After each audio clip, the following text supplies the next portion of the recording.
Welcome back to Yahoo Finance. Retail in 2021 has undergone transformative change, but are the shifts we've seen here to stay? Joining us with her perspective is Christine Short, Wall Street Horizon VP of Research.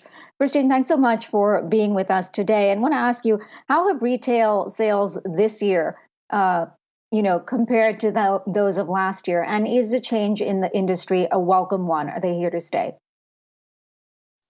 Absolutely. I think the changes you've seen amongst retailers in 2021 are absolutely remarkable, considering what we were seeing and expecting in 2020 with the onset of the pandemic.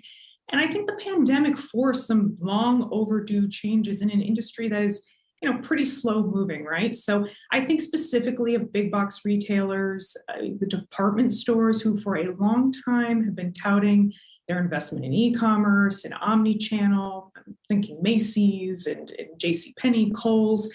There was a lot of chatter. It was very spotty. The investments and the success of it, questionable, didn't really move the needle. But the pandemic created the urgency, mostly because consumers were shopping differently, right? So these retailers now had to offer things like buy online, pick up curbside, faster shipping, easier, checkout online, investments in warehouse technology like robotics, other things like vamped up consumer services. And for instance, one thing I thought was really creative was Signet Jewelers. They actually started doing video chats. You're not going to buy a high-priced item like jewelry without actually seeing it or talking to someone about it. So it forced retailers to get creative, and it pushed them out of this kind of zone many of them were in with talking about investment, but not really doing it. And thinking about 2022, the year ahead, a lot of the trends we've seen this year that we've been talking about with the supply chain, labor shortages, and whatnot, and persistently high inflation, you have to think at some time we're going to catch up. And when that happens, how are retailers going to adjust? And are they thinking about it? Do they have any timetables for the coming year? Yeah, I think the tailwinds in 2022 outweigh the headwinds. And to Karina's, prior question, are these changes that are going to persist? Are they going to continue to carry these retailers throughout 2022? And I think so. I think they've made some significant progress. There's winners and losers. I'm talking about those that were able to get through the pandemic and actually end in a better position than they were prior to the pandemic.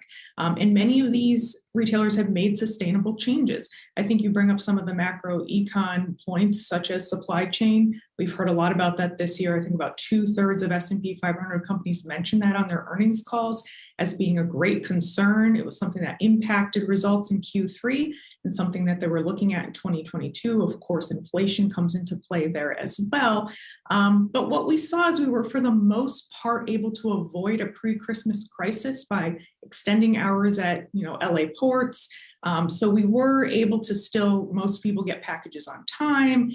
Inventory seems to be fine at many of these retailers, because you have to remember, we're learning about this for first time as consumers this summer, but most retailers, savvy and sophisticated retailers, were aware well ahead of time, and they've dealt with this before. So they know how to order inventory in a way that the stocks will be shelved in time, or the shelves will be stocked in time for the Christmas season. So I think many of them are getting through the holiday. It's about, where do we end up on the other side? After January 1st, is there a surplus of inventory? I think supply chain woes are here to stay, although if you heard FedEx CEO Fred Smith this morning from Washington, they're slowly moving along. They are working out some of those kinks. As labor shortages kind of start to end a little bit, which I think they will, because look at the savings number. Personal savings has dropped. That means those that were kind of holding out and getting a job or going back into the workforce might start to enter. So you're going to see less pressure on labor shortages, which means you can hopefully loosen up some of those supply chain bottlenecks. And, we got that a little bit of a surprise read today. 115 came in for the consumer confidence number, higher than expected, the highest since July. And so I'm wondering, we saw less sales this year, right? Has the sort of landscape shifted as far as going into next year and beyond? Because many say Christmas came early this year. It came in October because of those supply chain issues and worries. People went out to shop earlier. So does it change the way retailers then attract customers to, shop online or come in the doors with foot traffic. And then if you are shopping more online, my question is, if you walk into a department store, you may go in for one thing, but you shop around and you see 3 or 4 different things that catch your eye. And maybe you don't buy them then, but you remember the brand. But if you're shopping online, you're so sort of focused on what you need and what you want. How then do retailers sort of advertise and try and reach those customers and make sure it's beyond just people who are loyal to that specific brand?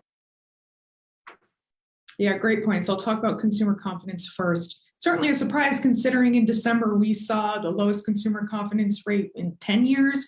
But on the flip side, retail sales were still quite high. And yes, maybe we didn't hit a record this holiday season, but it was still very high. And like you said, more spread out. I think that has to do with certainly supply chain issues and discounts being offered earlier.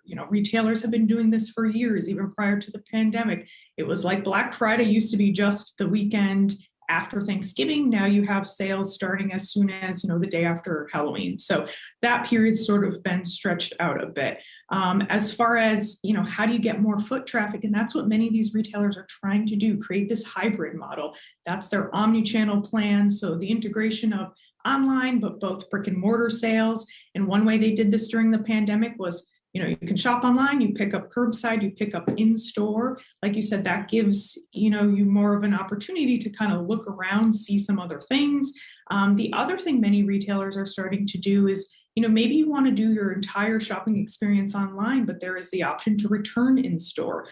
Kohl's added Amazon returns. So they're finding ways to draw consumers in so that they do have the opportunity to learn about other brands. Because yes, you can be very siloed and focused if you're just going to a website, but we've seen the hybrid model work pretty well for some of these department stores, for Kohl's and Macy's as a way to encourage more foot traffic.